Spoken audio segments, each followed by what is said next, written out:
See, La Liga just gets more and more interesting. Yeah, Barca fucking just gave Atletico their best player. And then It's just like, they got rid of him because he was too old, Suarez, and now they're replacing him with Aguero, who I think is older. oh, I wouldn't say so. Is he? Maybe they're same age, but I mean, Suarez must be 35 at this point, Aguero's I a think. lot more washed up than Suarez is. I remember Suarez came to Liverpool in his peak, like he was like 26, 27, like there's about 7 years. The fact that he's still going is just impressive, honestly. Like the Spanish league is exciting. What happened to? No one shows Spanish football. Do they? It's not BT or Sky, I is think it? beIN Sports might have it, or one of them. Whatever happened to the glory days of Revista de la Liga? Remember that? That was the theme music. It was all like really kind of stereotypical Spanish music. Lots of salsa dancing silhouettes and stuff. And they were in like a tapas bar for the studio set. It was savage, man. I love Revista de la Liga. Yeah. I used to watch it like, I'm up on Spanish football. I watched 20 minutes of Revista de la Liga the other night. I watched El Match of the Day. Yeah. El too good, El too bad.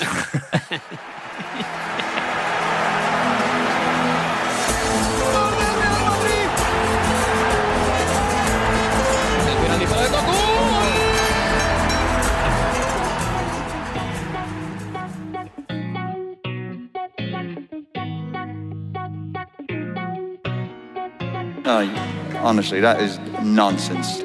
Nonsense. All nonsense. But listen, I've been on that road before. Nonsense. Fucking nonsense. Why should we accept somebody talking nonsense? Like, what would you say? Just why are you talking nonsense about us? Why are you talking rubbish?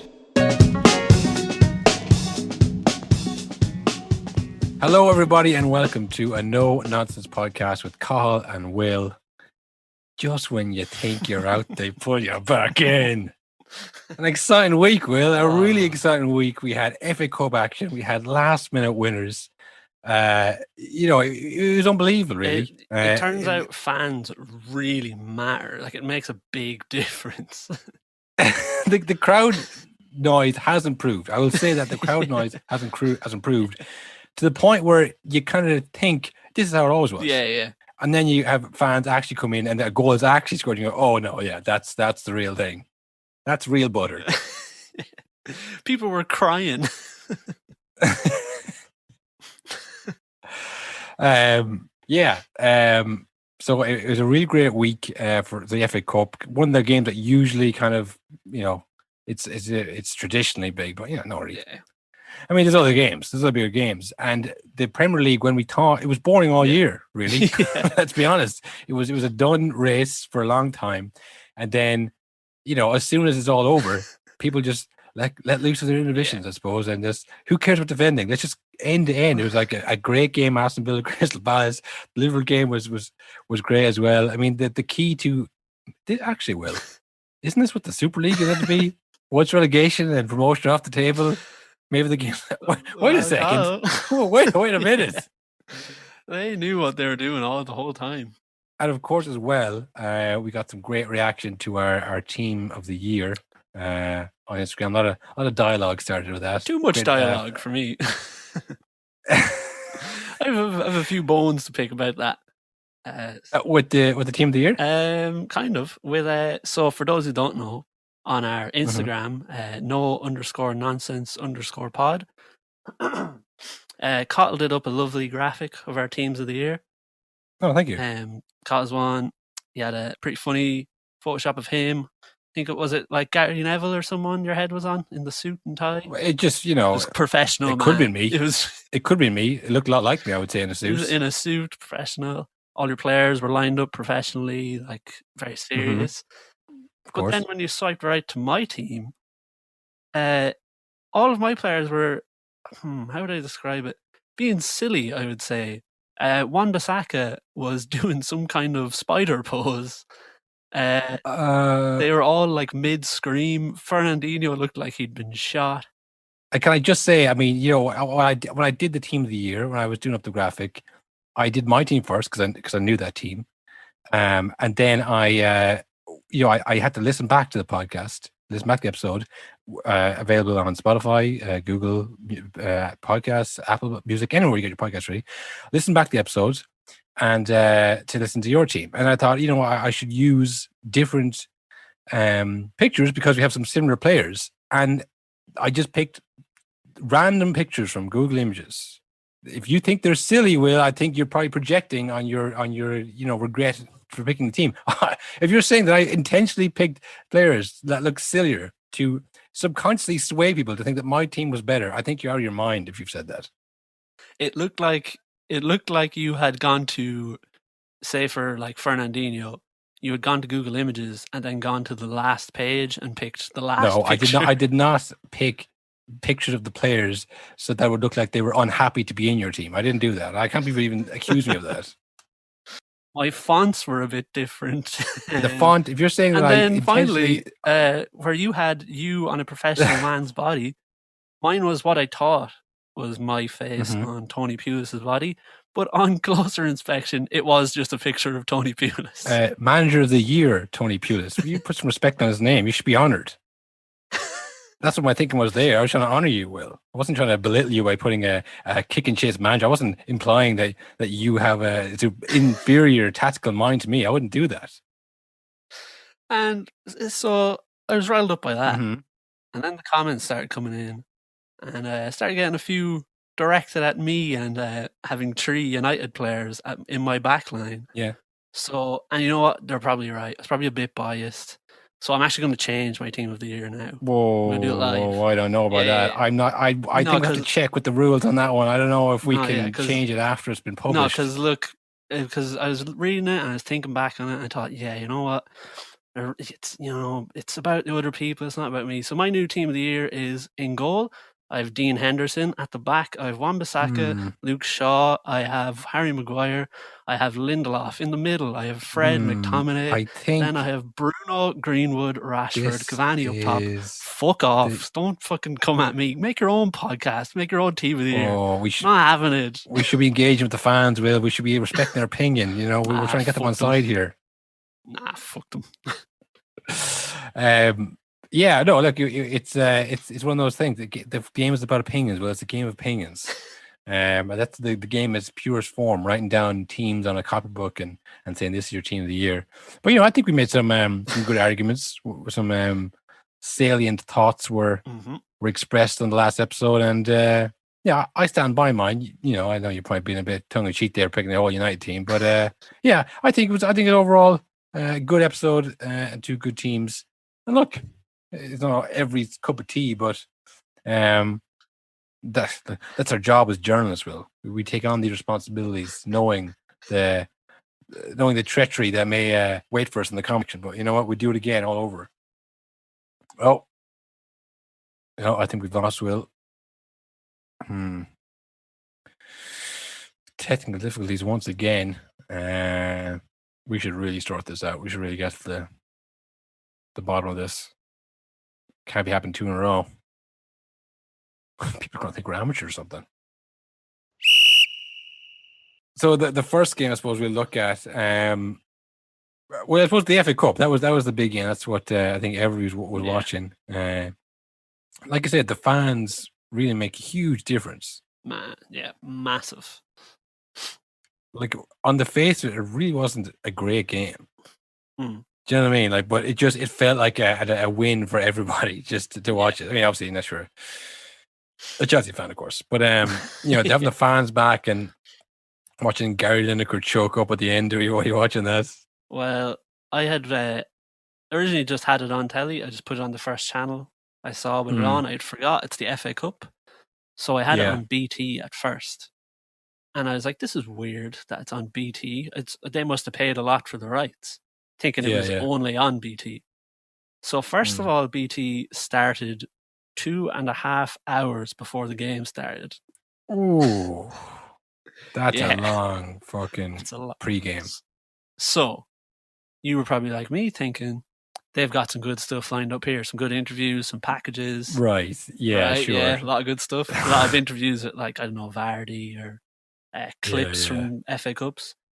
So what they did was Robbie Savage and Ferdinand and them FaceTimed Claudio Ranieri on a screen, and like they were looking at the FaceTime, and then they were talking to him, much like this podcast, on a delay. Oh no! And Why like, do that voluntarily?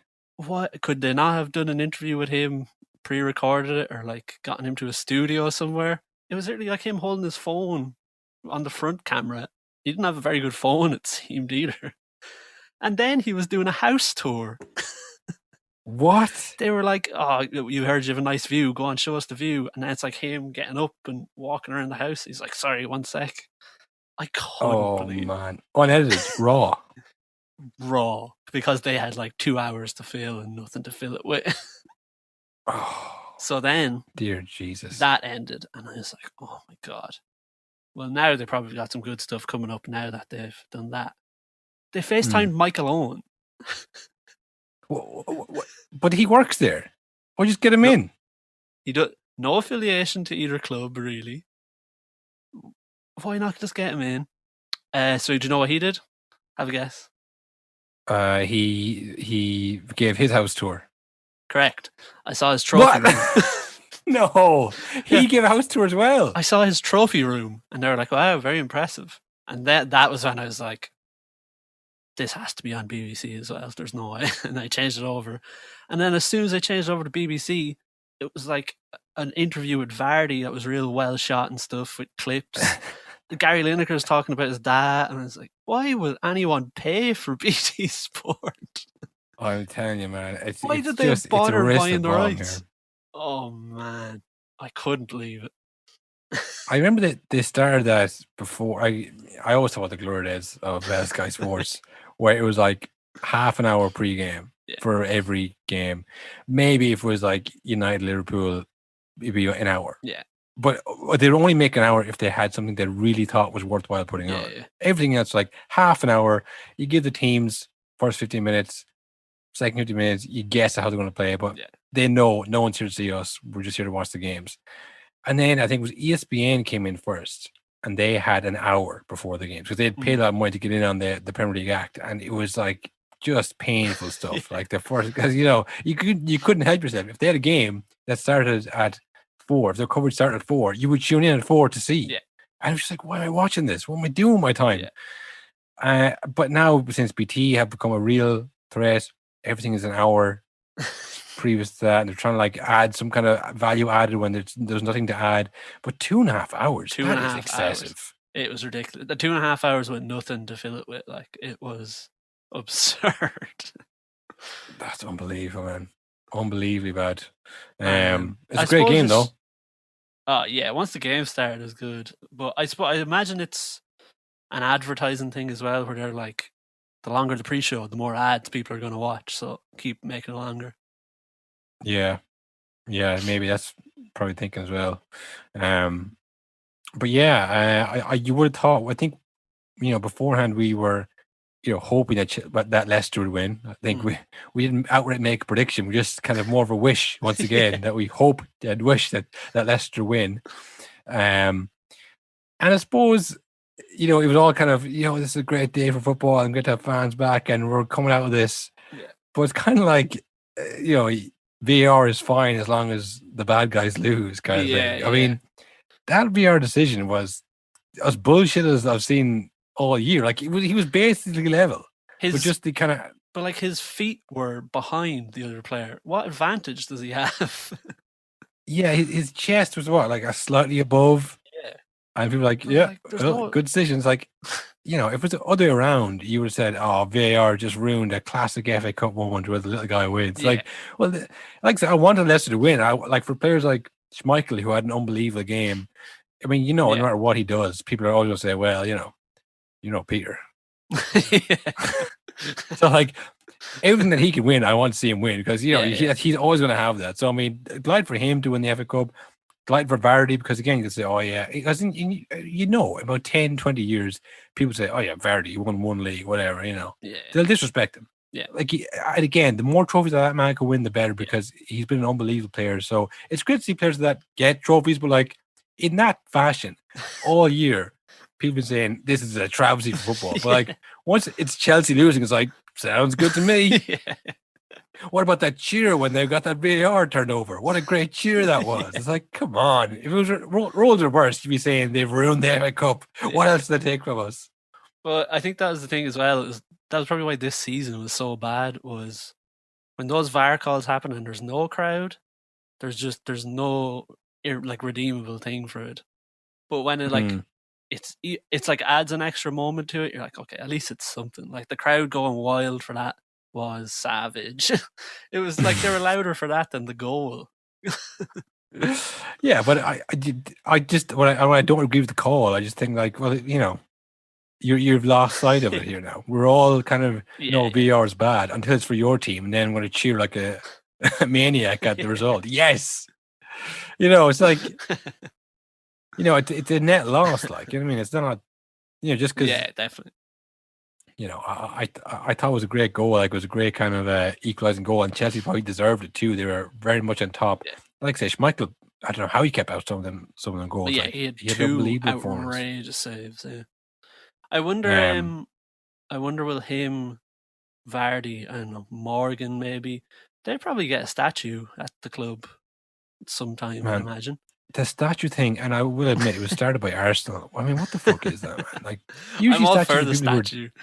You're for the statues? Yeah, I love the statues. No, I think they're coming too easy these days. Everyone gets a statue. I mean, Henry and Bergkamp are alive. It's only for dead people. It's only for, like, you know, this is so that we never forget his face. I mean, like, Henry's in his 40s. You know what I mean? That what's the statue's meant to be, is that people never forget who he is. Like, he's on Sky Sports. We know who he is. He's a shite pundit.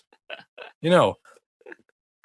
Like, I just think it's bizarre. It's kind of weird to seeing statues of living people. I think it should be reserved for, like, the dead.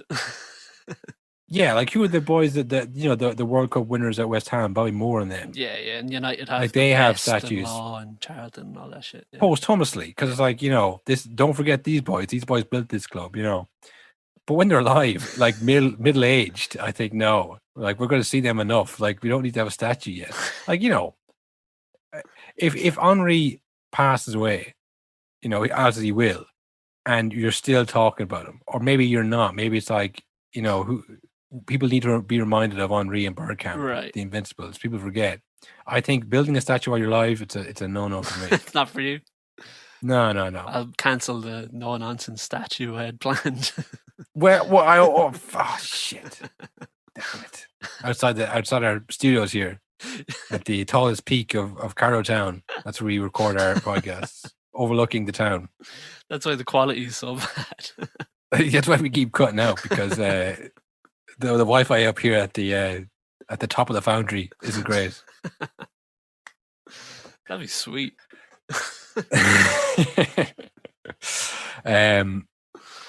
But yeah, no, I like, Chelsea were very conservative, I thought, in that game, because again, you look at the team, and we were at one point talking about how great Ndidi and Tielemans were, and then we saw them lose to City and just come nowhere close. Well, no, maybe they're not that good. And then people were saying, they should be in your team of the year. I was like, oh, okay, no. And then Tielemans scored that ridiculous goal. I was like, oh, where's he going to go this summer? It's like, it's a circular kind of thing of underrated to overrated, I think, is the thing. And he had a great game, but I just, like, on paper, you think that Chelsea team is more than a Leicester team. But they should just go out there and win and beat them, you know? You wonder how they'll do against City if they're going to play like that. I mean, you have to kind of go and like, they still have to play Leicester. Is it today or tomorrow they're playing Leicester? Well, this will be out Tuesday, so yeah, this evening they'll be playing Leicester. If they lose to that, then they're out of top four, and like, we'll get to it, but I would imagine Leicester and Chelsea are worrying about top four when Liverpool are doing things like that, things like they did to win the game. So yeah, we could talk about Liverpool in a bit. Is this Chelsea-Leicester game a more important game? Because we were back and forth in that last one, weren't we? We were saying which is more important. Yeah, I think it's like we were saying last week. It probably, to the players, I'm sure it's not, but I'd imagine to the club and all the staff, way more important. Like, this is where all the money is. And if Chelsea get knocked out of top four and lose Champions League, and they just have nothing to show for this season after all of that. Yeah. Well, I guess you can throw the blame back to Frank Lampard Yeah. in that scenario. Scenario C pulls out a card. Blame Frank Lampard. If only we'd sacked him sooner. You know, I think Tuchel will be fine. Oh yeah. You know, I don't think he's going to be any trouble, because it's always that like thing of when you take over, it's like, well, no one expects him to get this far in the first place. The first season doesn't matter. But it's like we were saying last week about Dean Henderson. It's like, you know, when you're the big dick in town, everything's going well, and you get all applauded. It's great. When it doesn't go your way, now you see the other side of it. And especially at Chelsea, it's like they don't like to lose, and the manager usually gets the blame. So I mean, you know, it's definitely not. He'd definitely prefer to have won the FA Cup and to win the Champions League and to finish top 4 anyways, and just be like, yeah, everything went well. Yeah. It's not over. I mean, he could still win the Champions League. He could still finish top 4, and he could say, look, you know, Arsenal won the FA Cup last year. Were they? Yeah, exactly. You know, is it really that important? So that said, you don't want to lose every game from now to the rest of the season. Even if you think, well, you know, I took over from Frank Lampard, it's not my fault. Well, you know. It was good to see. It really did feel like at the end of that game, like that was like the end of the Super League script. Do you know what I mean? Was the good guys beat Chelsea to win the cup, and it was the team that like invested smartly and all that stuff. So that was a nice ending to it, I think. Oh, when they brought the owners on the pitch, of all years to bring owners on the pitch. Oh, man, I was so jealous. Yeah. It was kind of, like I say, it wasn't, I don't think, anything to do with the Super League. No, but they it just was loved kind of that like, guy. Like, yeah. This is in real contrast to like the absentee American or Russian owners of your club. Here's a guy who is like, he's at the games and he bloody loves this, you know, and they love him. Could you imagine he's turned this after the Europa League final, Harry Maguire or someone excitedly runs up to grab the Glazers and it's just a load of empty chairs? Honestly, I think they wouldn't even know. It's like, Harry, go get Joel Glazer. Yeah. Which one's he? I will get him. And they are sitting. Yeah, no, I know. They're sitting up there. Yeah. And Joel Glazer, you say? I'll get him right now. Is he the bald? I'll get him from the crowd. No, I'll bring him down. Is he the bald one with the ponytail? Yeah. Like, honestly, you know, I think some of those players would be hard pressed to try and find their owners. Whereas the Leicester owners, you know, obviously his father was the man who died in the helicopter crash. I forgot about that. That's insane. That club over the last few years is literally straight out of a movie. Like, oh yeah, like I mean, Vardy's that like came from non-league football as well. It started with Craig Shakespeare's son's racist orgy. Remember that? No, not Shakespeare. It was Shakespeare, man, the guy looks like one of the sharks from Shark Tale. What's his name? You know, he was choking your man on the sideline when he's managing Watford. What's his name? The manager.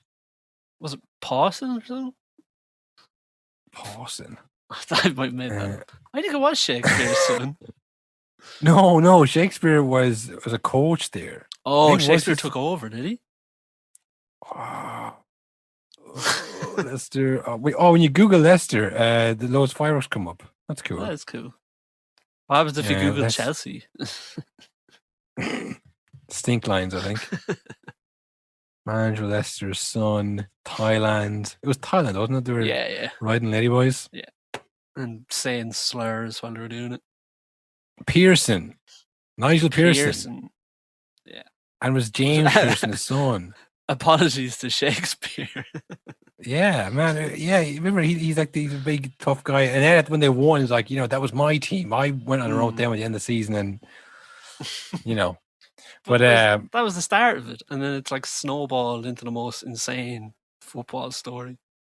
Yeah, the 1,001, you win the league, and you know, like it's a perfect movie. It's like it starts off with great, and then it goes down because we're losing all our players. I remember the year they won the league. The year after they lost Kante, I think Mahrez in the same thing. Yeah. And they were close to relegation then. Ranieri got sacked. They were so bad. And it was like, the manager's gone, the players are gone. Like, It's just the same old story. This is Chinatown. Forget it, Jake. Forget it, Ranieri. Forget it, Leicester. Forget it, Vardy. This is the Premier League. And then they just reinvest smartly again. Yeah. Some of the Schmeichel doesn't leave, Vardy didn't leave, I don't know, Morgan didn't leave, lads like that. And then fucking just when things are going well again, their beloved owner dies in a helicopter crash. His son takes over, and then it leads to this. It's like 3 perfect acts. It's great. Honestly, it's great. It's like most teams never get the fairy tale. They've had 2 in the last 5 years. It's been unbelievable for them. But I think Vardy staying was a huge part of it. Yeah, that's because Arsenal came from, and he went no. Yeah, well, good move. Good move. Because Arsenal went from, but I don't think he probably saw that as, I don't know the man obviously, but I'd imagine what was he he was 29, 30 at the time. Like that, yeah. If you're leaving Leicester, it's thinking, right, money. Do I need the money? Probably not. I'm sure you had loads of endorsements, loads of opportunities you wanted to make money at Leicester. You're thinking England call-ups. I already have that. You're thinking trophies, instant trophies. Yeah. I won't get that at Arsenal. Definitely. And I don't know who else was in for him. Maybe other teams were, but I thought I may or may not get to play there. Yeah. Whereas at Leicester, I will play 100%. I'll be a Premier League player. I can make tons of money here if I want to do all this other side shit. So Arsenal weren't really offering something that wasn't there. Yeah. The only thing you would go at that stage is go, well, I want to win, another league, or I want to, play Champions League football to test myself. But maybe that option wasn't really on the table. But again, it wasn't that he was over the hill. It wasn't like he was, past it in any way. So I think him staying really saw them through the difficult period afterwards. If they lost Vardy as well, who knows what would have happened. I mean, we've seen it with Newcastle when they bought Clever. They had Yohan Gabai and Dembaba and Tiote, and one after one they lost or sold or went off the boil, and you can't keep it going. You always run out of diamonds in the rough. Southampton as well. Yeah. I mean, they did it for years, and it just eventually, you can't keep it up. Leicester have somehow managed to do it. The players they brought in this summer, 30 million for Fofana. Fofana's 25 million for Castagna. They're not just they've moved on from cheap players that are really good. How did no one pick him up to slowly gearing up into, we're actually a club that can spend 30 million and it won't, bankrupt us. So all credit to them. And I think everyone's happy to see them win, but I think that VAR decision, I wish they had won it without that. You know what I mean? Just the goal there. Yeah.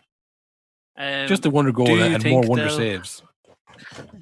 Do you think they'll hang on to the boys now, though, like Tielemans and them? Or will, again, they get raided? I don't know. I mean, I think, again, if you're, I don't know what age they are, probably about mid-20s, I'd say. Are they Tielemans and that? I think Tielemans is pretty young. Oh. Again, well, what does a bigger club typically offer you? It's international call-up for one. There's definitely a bias for players playing Champions League. Yeah. So if Leicester get that, that's one kind of tick off. More money, definitely, for one. I mean, obviously Jamie Vardy is an outlier in that he was famous and everyone loved him and he could make as much money as he wants to. But for likes of Ndidi or Yuri Tielemans, kind of unsung heroes in a way. So they won't have those same opportunities. So more money could be one, and then competing for trophies. Obviously the FA Cup, it's not it's not the Champions League, it's not the league. But Leicester are obviously a well-run club, and if we can see that from the outside, you can tell that if you're playing for them. So, I mean, going to an Arsenal, going to a Chelsea, going to a Bayern Munich, wherever they go, it's the unknown. Whereas if you're at Leicester, you're thinking, we can definitely compete here. I'm sure they're not on fucking chicken feed either. I'm sure they're on Premier League wages at the end of the day. So, I mean, who knows? It depends on if I think Brendan Rodgers stays. And it's one of those things that if the manager goes, you're kind of thinking, oh, where are we now? Who are we going to get next? Good to see him actually win the cup as well. Yeah. No, I mean, he was developing a bit of we joked about, but you don't want that reputation as a bottler. Yeah. Like, the Liverpool one, it's kind of like, look, that's as much Liverpool as anything else. Just kind of history over the previous 20 years. He goes Celtic, obviously wins an uncontested title up there. But then he leaves mid-season when they're like... And he leaves. And then they fall apart. And they fall apart. But, I mean, I don't think he gets credit for that. I think people just remember you lost as Liverpool. Last year, you nearly got Leicester to it, but you didn't. Yeah. If you lose at the final, now you're just the guy who can't, you just become that reputation. So, I mean, to get the win, it's like, it really takes that perception. You can't say he's not a winner. Yeah. Because he beat Chelsea in an FA Cup final. Like, Chelsea are so good in FA Cup finals. That's their competition. So, I mean, yeah, I'd like for Rodgers. I think he probably needed that one more than anybody else on the pitch that day. I wonder, I think someone who might be getting that reputation we were just talking about, if Poch doesn't win the league with PSG in his first season, that's a bad look for him, because he already has that reputation of being like, but like he never gets it over the line at the end. And when you can't, like, that's the whole reason you go to PSG, is just win everything.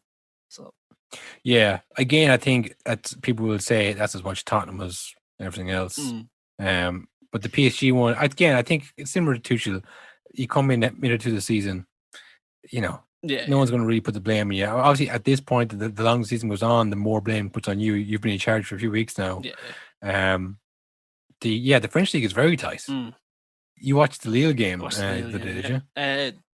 Funnily enough, we've talked about this before, but I was watching it on BT, and I think the whole game, pretty much every 2 minutes, they were talking about what players would be signed by what Premier League clubs. Just focus on this league, like constantly talking about he could get a move in the summer. It's like, oh yeah, Tottenham could really use him. It's like, come on. Wow. The disrespect to show the league. They're going to win the league probably. Like, they're looking good. Like, oh man, I couldn't believe it. Yeah. They drew that game against Saint Etienne, was it? Saint Etienne, yep.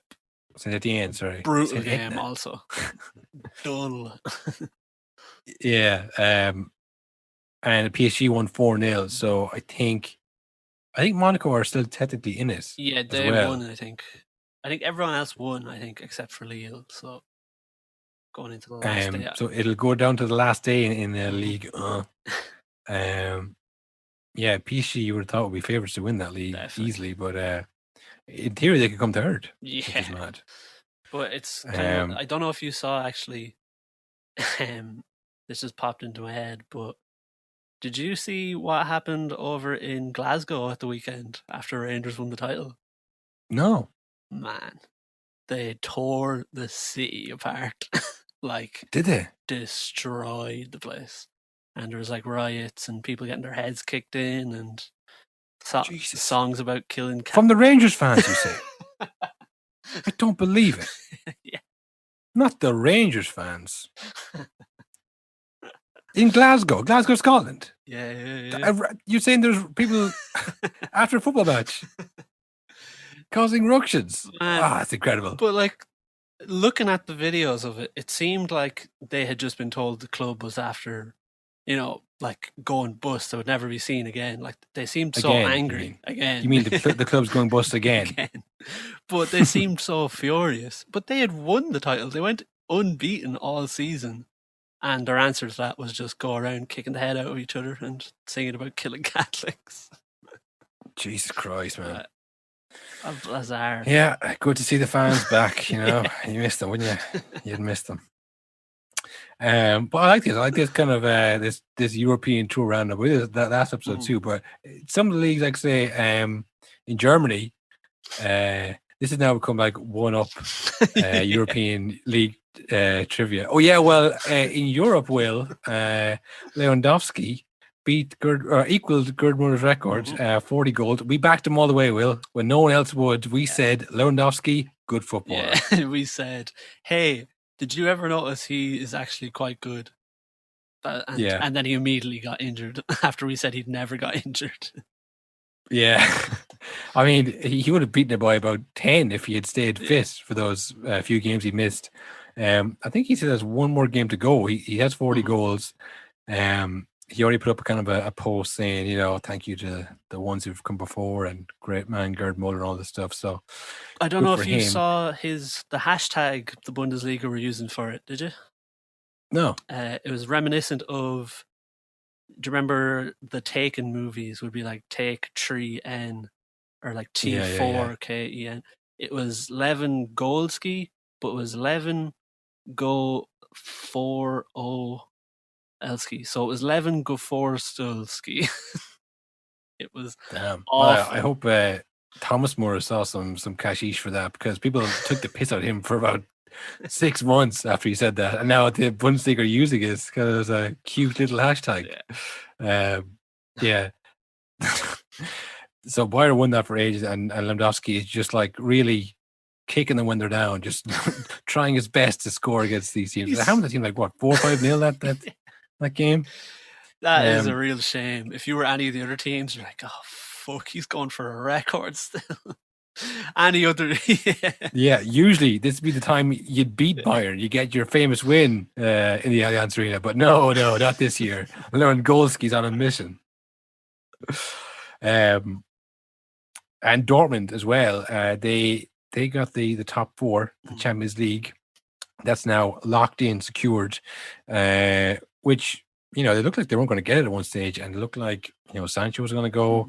Haaland was going to go, and like we were saying about Leicester's, like that Champions League football, that's one of the boxes unticked. Yeah. So it could have ramifications for signing him. Maybe it's going to cost a bit more. I don't know.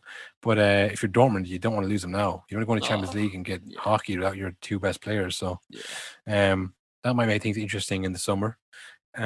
Beat that, Will. Give me another league. In Spain. Oh, you bastard. That was my one. Go on. Imagine this for a podcast, just constantly. Dueling trivia. It reminds me of, remember Damien Duff being like, well, actually, I watched the Bundesliga. Oh, yeah. On TV. God. Of course you do, man. It's your fucking job. Who did he say that? To Richie Sanderson, was it? Or was he was trying to put someone in the place anyways? So, yeah. Or maybe no, actually, it wasn't. It was probably Eamon Dunphy or someone. Somebody who's like basically a worse version of us, if you can imagine that. So you're just like, yeah, Bundesliga's kind of a shite league, or whatever. I don't know. What do you think, Damien? Well, I actually watched it, so it's actually not a shite league. Yeah. Well, yeah, in Spain, Barca, fucking, they're done. They're mathematically out of the race for the title now. Thanks to giving Atletico their best player last season, because he was past it. Much like PSG and Cavani to United. I don't know why teams do that. Just watch him play. I think, why are you... Yeah, well, just from the few games I've watched at Barcelona, like I say, it all goes through Messi. And, everyone kind of runs around him and gets in the ball and runs off him. I don't think there's probably room for Suarez in that system. Like, you need to kind of help Messi. That's the kind of the go-to. And I think with Atletico, they all kind of help Suarez. Suarez scores the goals and they all run around. So it's like you either probably get rid of Messi or Suarez, I think, last year, if you're Koeman. Which one do you pick? Like and we said it all year. Like we said it about Lingard and Giroud, and obviously Suarez is a different level from those players. But that's true. Different situations suit different players. Obviously there's some players that can go anywhere and score. But I mean, I think at 34, 35, Suarez, and definitely, pissed off to be let go of, to be kicked out of Barcelona. So he definitely a revenge tour. I'd be interested to see if he does it again next year. Yeah. I think I remember David Villa having a similarly excellent season at Atletico Madrid when he was let go from Barcelona for the exact same reason that, like, listen, this is about Messi. We can't have you stand and wait to score the goal. That's Messi kind of gets the goal. Messi's the worst thing to ever happen to them. I don't know about that. But I mean, I think, it's great for Suarez. He's got a last minute winner for Atletico to make them in control of their destiny in the league. Barca lost, I think, at the last minute to Celta Vigo, who last year, because I kind of started watching Celta Vigo last year a bit. Me and our pal Stu were following them. They were like getting relegated last season, and they've just now they're like back up to 9th or 10th. Because remember they were like constantly in Europa League, so I think they're back to that, which is good. They're a cool club. I like them. Good for them. And where Real Madrid? What are they looking at? They're in 3rd, I believe, and I think they still win it. Did they win at the weekend? I'm not too sure. They did. They won. Yeah, they won 2-1 in the end. I think 2-1 or 1. I think they won 1-0 actually. But they I think the way it stands now is that if Atletico Madrid win, it's all good. They have it tied up. Nothing anybody can do. Yeah. If they lose and Real Madrid win, then obviously Real Madrid, they're 2 points behind, so they win it. Yeah. If Atletico draw and Real Madrid win, it doesn't go to goal difference. It goes to head, and Real Madrid will win. Oh, that's a bad way to go. Yeah, it doesn't go to goal difference, which I was interested in. I was like, whoa, I didn't know that. What is the point in goal difference then? If you draw, I suppose, in head-to-head. It just goes head-to-head first. Oh, I see. Yeah. Okay. Yeah. So, it's some exciting leagues around. If you're thinking not really in the move for Premier League or the final day doesn't mean much to you, there's definitely some other games going around that might be more exciting. So, some program advice here from the No Nonsense Pod. And if you're also, stuck for a game. I don't know if you saw, but I had forgotten. The next 2 games in the Premier League all have fans, I think. Oh, yeah? I'm nearly sure, yeah. I know United's game against Fulham does, and that's tomorrow. So Sweet. The last few games should be good. Well, if there was fans for that Liverpool game, the roof would have come off the place. Yeah. I know it was in the Hawthorn, so maybe it wouldn't, but nevertheless, I think we were saying this before that, like, on paper it was like, oh, Leicester have a tough run in. Liverpool have easy games against West Brom and Crystal Palace. I mean, we won't even get into Crystal Palace and their history with them when they need to win. But I mean, West Brom is the kind of game they've been losing all season because for whatever reason they just can't seem to break down these defenses. And if not for a wonder goal by Alisson, I mean, that is the best goal I've seen in the Premier League from a goalie ever. Yeah, definitely. They did a kind of a rundown on it. I think a match there, or maybe Sky, of the 6 times goalie scored in the Premier League, and by far the best one. I mean, that was an unbelievable header. But because I suppose that makes sense because a lot of players, like Alisson especially, they're really sweeper keepers. Like, the thing with Ederson is everyone says he could play in midfield if he wanted. So it makes sense they'd be better at finishing. I guess so, but I mean, it's one thing having kind of the ability to make a 20-yard pass, but like the movement, the athleticism. I mean, it was really good technique. Like, genuinely, it wasn't just like, I'll just run in here and hit off my knee and go in. It was a really well taken header. And all game, West Brom were dealing with them. It was like, because when you see the goalie going up, you're like, you're never going to do anything. Like, you're just a decoy. And none of the other little players were looking like scoring. So I was like, nothing's going to happen here. And then, something fucking did. Jesus, like, what a finish. And I will say, it's not really the same. But I remember Arsenal going on these heroic runs to get 4th place. And everybody getting a bit carried away and thinking, oh, how sweet it is. We're in the Champions League. Again, it's only the 1 year. I mean, last year they won the league, so it's not quite at Arsenal levels. But I mean, look, be careful, Liverpool fans. This is where it starts, right? I'm telling you from experience. This is where you start celebrating the mini victories a bit too much, and you lose sight of the big prizes. United on the last day last year against Leicester, that was a big one. We were back, baby, and then we got knocked out in the group stage, humiliated. Yeah. So, not trying to take the shine off it, and I won't, because the interview after the game, no, it was touching, Will, because I mean, anybody who knows what Alisson's been through this season, I mean, it's it's great to see him after the game. He got emotional. I think we all got a little bit emotional this weekend between the FA Cup final and this. We play the clip. Yes, we're here with the goal scorer. Alisson, just the most extraordinary moment. Give us an insight into your emotions right now. I'm too emotional this last months for everything that happened with me, with my family. But football is my life. I play since I remember as a human being with my father. I hope he was here to to see it, but I'm sure that he's seeing with the God on his side and celebrating. For my family, for the boys, what a fight! Sometimes we are fighting, and things just are not happening.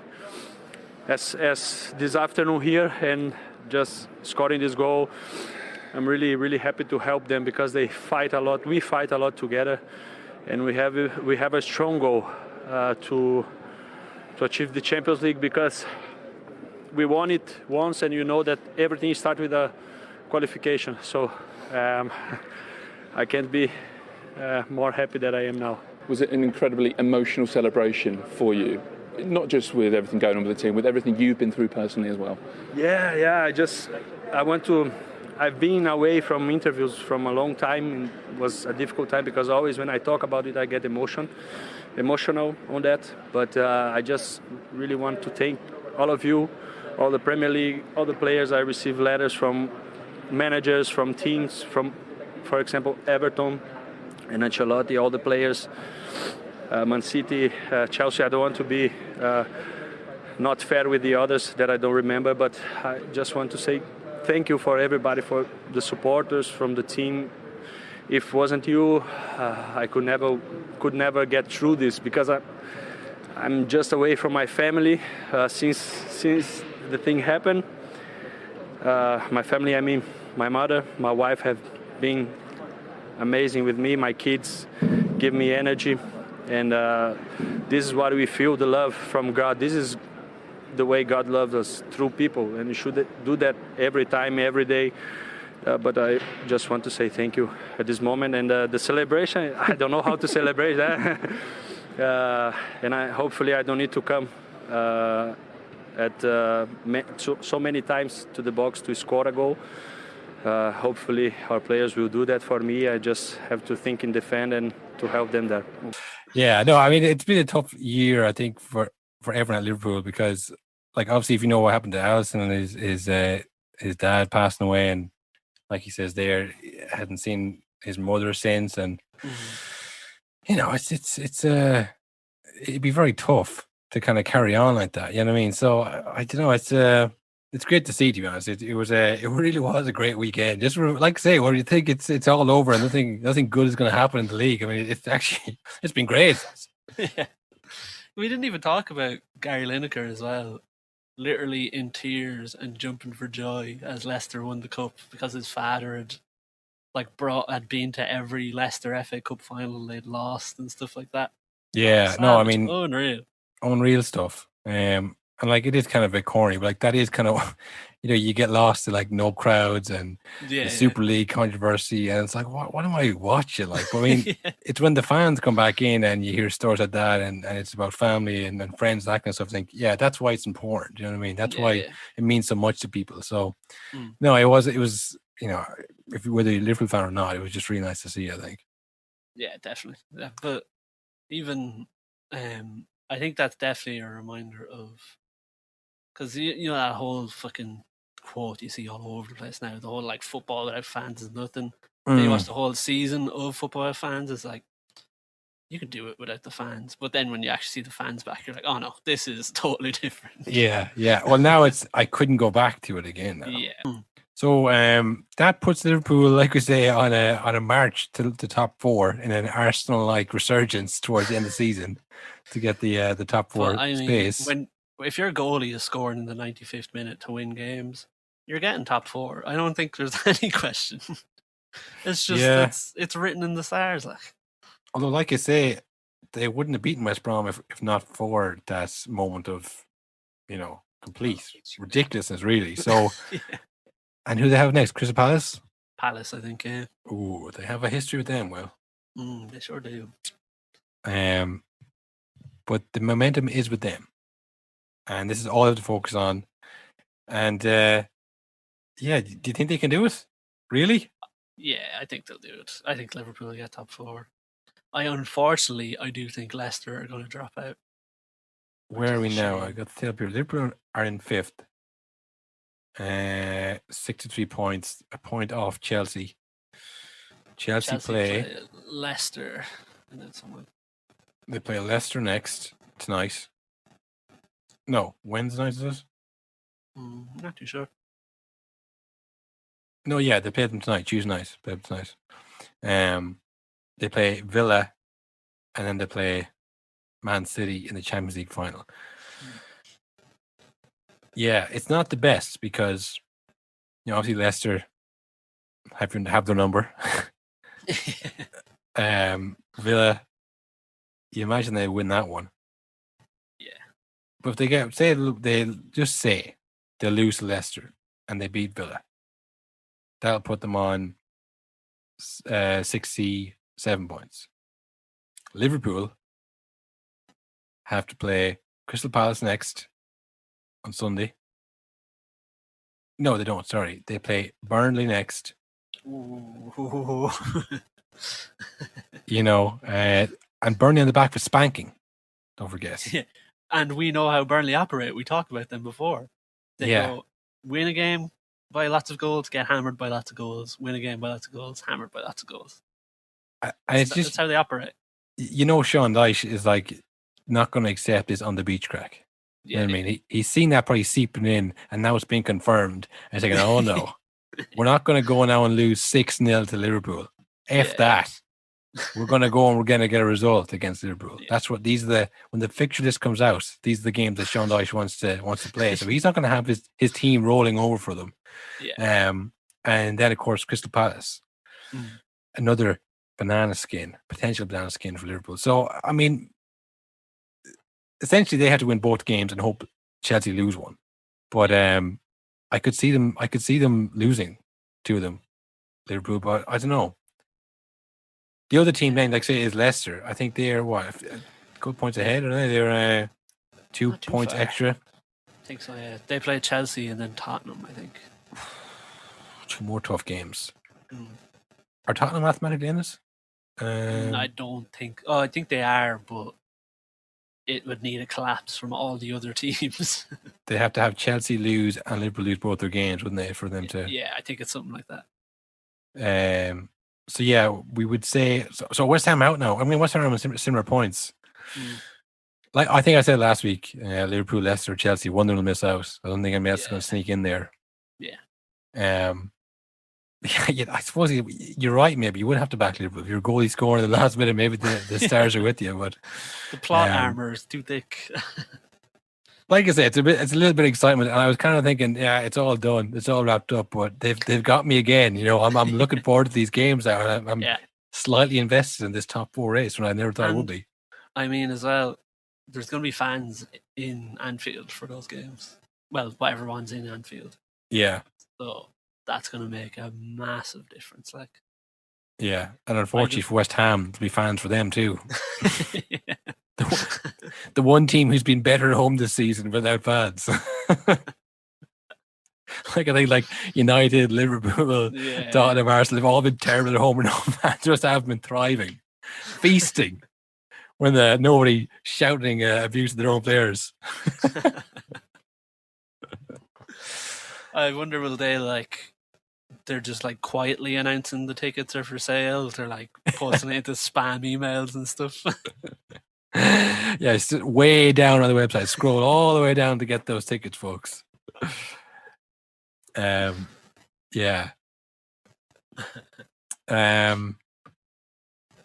Was there anything else then in the league? The only other thing I think left is pretty much the final episode of season 1 of Bandwagon Wheel. That's right. Göztepe, on the last day, of course, they had their say in the Super League title. Well, where we should explain Bandwagon Wheel. But for the one last time, to explain Bandwagon Wheel. We pick. Settle down, everybody. Yes, we pick a team. No, I get it wrong every time. Every time I want to explain it. It's been a full season. We pick a country. We've picked a country. We spin a wheel to give us a random team from that top flight league in that country.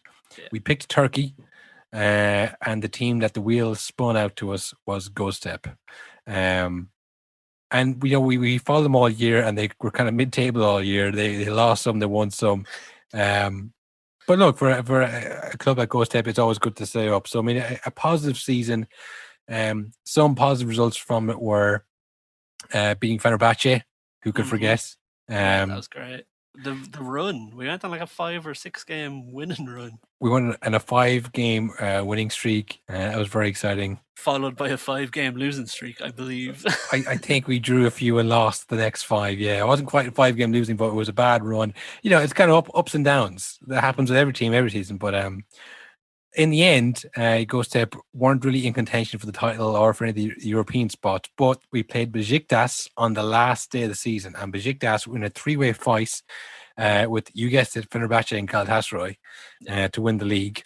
So I was watching that game. It started at 6:30. I was watching the FA Cup final on one end and watching the Göztepe game, split screen job.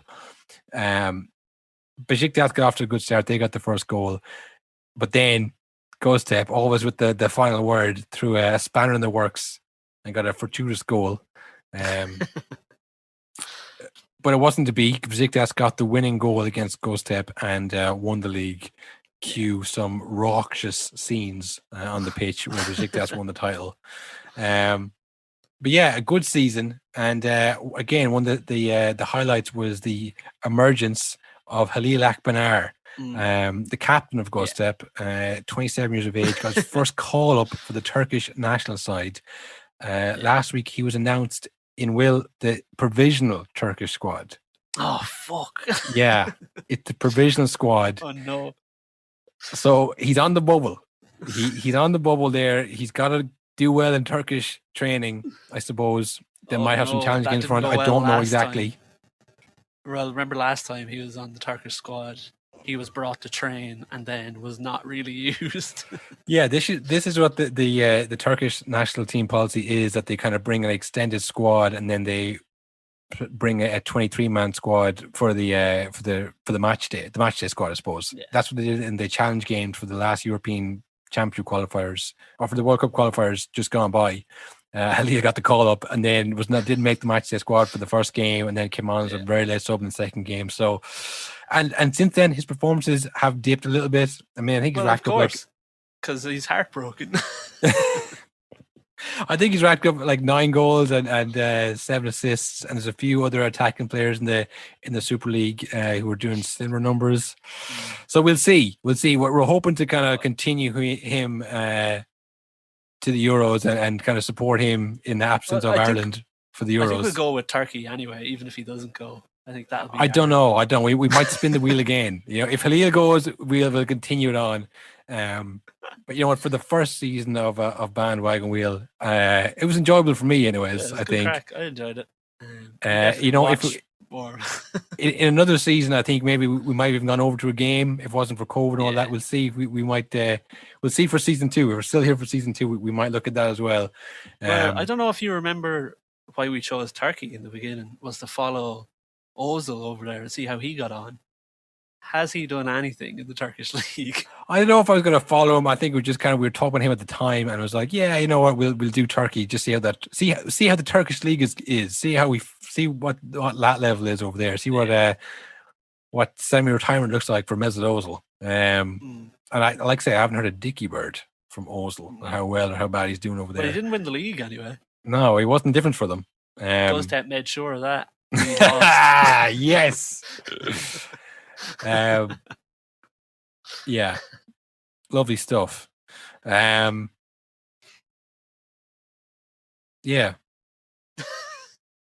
that's kind of about it, I think. That's about it. Yeah. Like I say, we have a few more Premier League games coming up. If the top 4 race might interest you, but also tune into maybe some Ligue 1 or some La Liga for some exciting finales there. Yeah.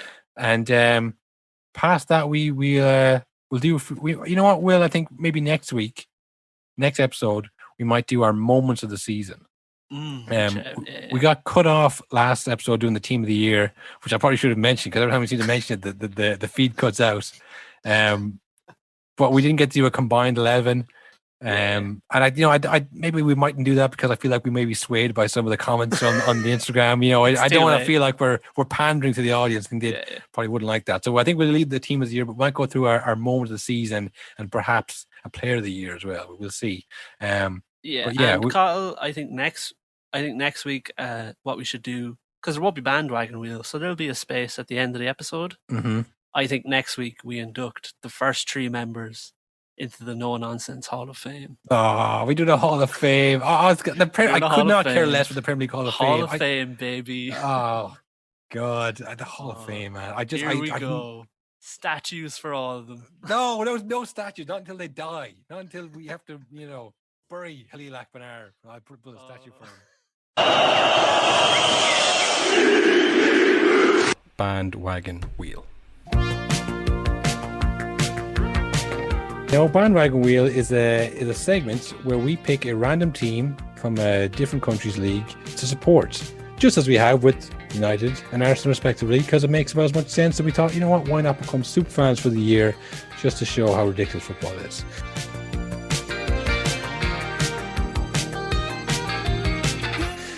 This year it's Göztepe, our boys in Turkey. We are right in the middle of that top flight. Literally, I think we're 11th out of 22 teams or something like that. And especially look, with Göztepe have another great win. 2 in a row. Fenerbahce, nothing. Kazampasa, less than nothing.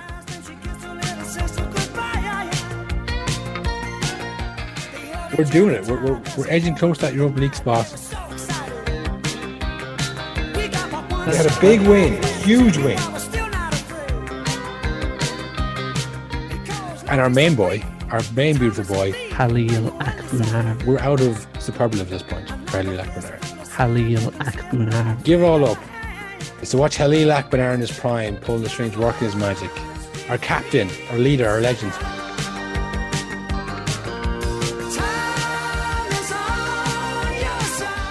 But no team would handle the pressure of back-to-back relegations in the mid-2000s like we did. Look, this club didn't survive 4 back-to-back relegations. Well, we're no strangers to failure at Göztepe with our back-to-back relegations, but we'll never get relegated back-to-back again. As long as we have Halil Akbanar and the Caraman, we're going to be alright. He's won me over. I had my doubts about him and his resume, but you know what? And look, he can't take all the credit. He wouldn't dare. It's been mainly us. Halil Akbanar. Our 5-game winning streak has been snapped. Göztepe go down 3-0. You know what? You might enjoy this win, but when you get relegated this year, and then the next year, and then 2 more times successively, then you come back, then you beat us, then we'll talk. Because that's what we do. That's what we've done. Have the wheels fallen off the bandwagon. Yeah, Halil Akbanar bizarrely taking off in the first half.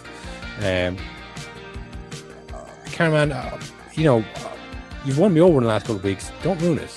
Right? Don't ruin all your good work now. But we're 1-0 down at half time. You take off our captain, our top scorer, our talisman. We go on to lose 3-0. What were you thinking? Have the wheels fallen off the bandwagon. We're still in ninth. We're safe, I suppose. But that Europa League spot is what we really want. I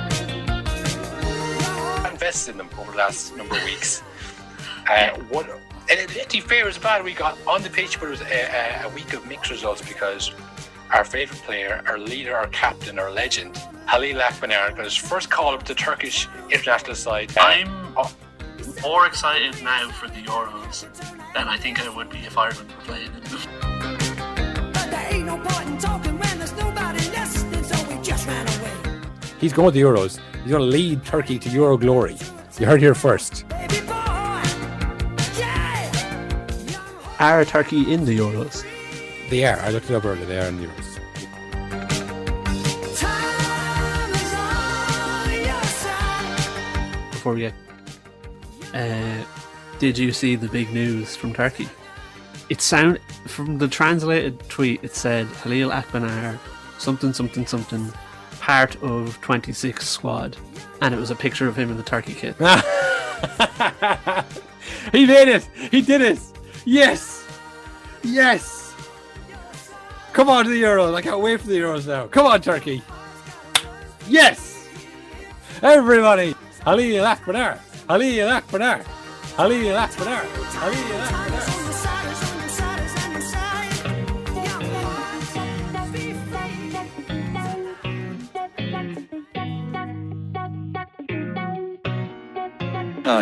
Honestly, that is nonsense. Nonsense. All nonsense. But listen, I've been on that road before. Nonsense. Talking nonsense. Why should we accept somebody talking nonsense? Like, what would you say? Just why are you talking nonsense about us? Why are you talking rubbish?